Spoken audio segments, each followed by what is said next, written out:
Hi guys, for today's video guys, gagawa po tayo ng ulam na saging guys. Ayan, ito po yung gagawin kong ulam na tinatawag sa amin ay palam.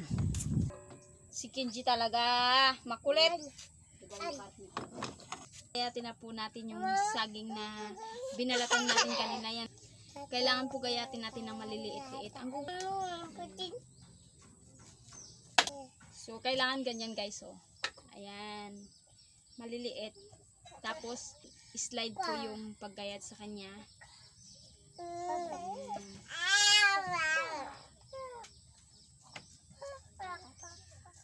Ang tawag po sa amin, palam. Hindi ko po alam kung ano pong tawag sa inyo. Alam na.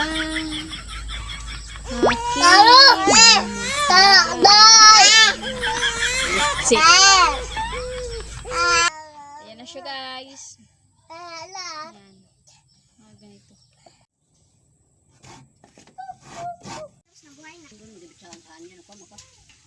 Enggak sih, Pak. Gitu.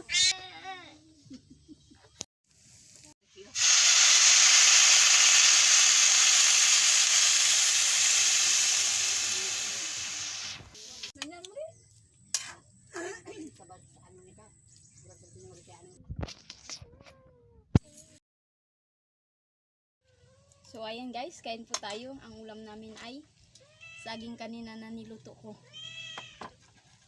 Oo, ito na oh. Oh, tawag sa ito mong saging? Palam. Iba naman yung palam na niluluto ng nanay niya Auntie Eileen. Sa kanya yung ginagamit niya, puso. Puso ng saging tsaka karnida. Pakita mo kasi style niya. Nakita na nga. Yan na oh. Inano mo siya? Hinisa ko muna. Tapos? Bago ko yung nilulugan ng gata. Yun! Ang sinasabi ng palam.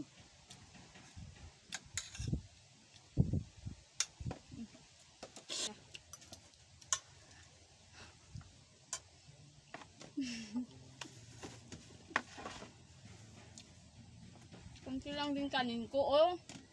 Kunting kanin mo pero magkaikan ito malaki. Kunin mo. Dilis lang. Ano mo ito, Prince Jam? Ano lang, yung mga pira.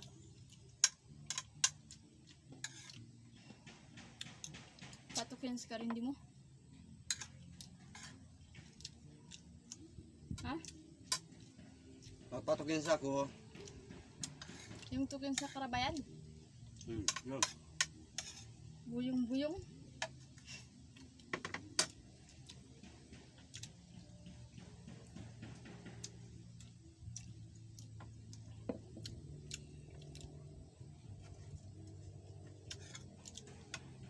Bikal na nga, nagtampo siguro.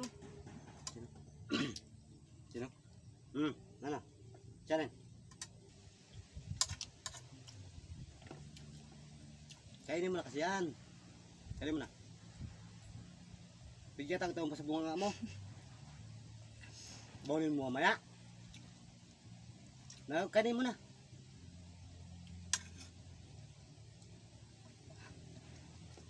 Buwang yung as mo na.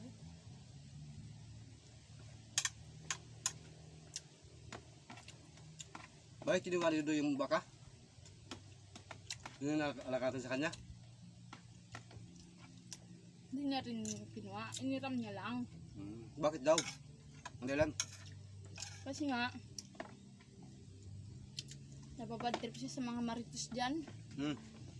Minamarites daw kasi siya.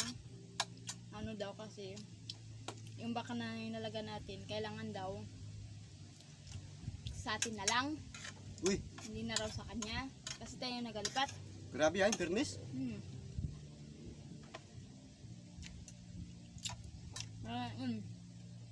Sabi niya, iramin ko, pero ibalik ko mamaya hapon. Pakita ko lang sa kanila dyan. Alam mo sa totoo lang, yung baka na pinagan sa atin Dudoy, yun ang tao na hindi siya makasarili. Bukod sa hindi makasarili, kahit na para sa kanya, ibigay niya pa sa iba. Kung baka sa ano ba, yung gusto niya, kung meron man siya, ipatikim niya lahat yung tao. yung kaya niya nang gawin. Mm. Kasi nga, yan ang tao na, pagmasdam yung tao na hindi makasarili. Matulungin. Sa totoo lang, dapat wag nang si Dudoy. Kasi kung bakit, siya lang ang tao na katulong sa akin, katulong sa atin. Yung ibang tao dyan, marunong na magsalita. Pero wala naman sa gawa. Alam kung bakit? Inggit. Inggit ang pinapairal. Wala kasi magawa sa buhay niya, kaya yan na. Tao na yung kainin niya. Ako nga mismo nag-aalaga, hindi ako nagkasabi ng ganyan. Alam ba, kung naman ito, wala tayong magawa. Ay, baka niya yan. Mm. Wala naman. Ang gagawin dyan, hindi tayo bigyan niyang pag-aalaga natin, okay lang. Kasi siya nakakatulong sa atin. Siya na nakakaalam. At saka kilala ko si Dudoy. Kung bigyan tayo, salamat. Kung wala, salamat din. Paturo ka Kaya na. mga marites dyan, ayusin naman yung buhay ninyo bago kayo makialam ng buhay ng may buhay. Amin. Kaya kasi sa mga kapitbahay namin dito, wala na silang maitulong. Ayan, pagtsikahan pa kami.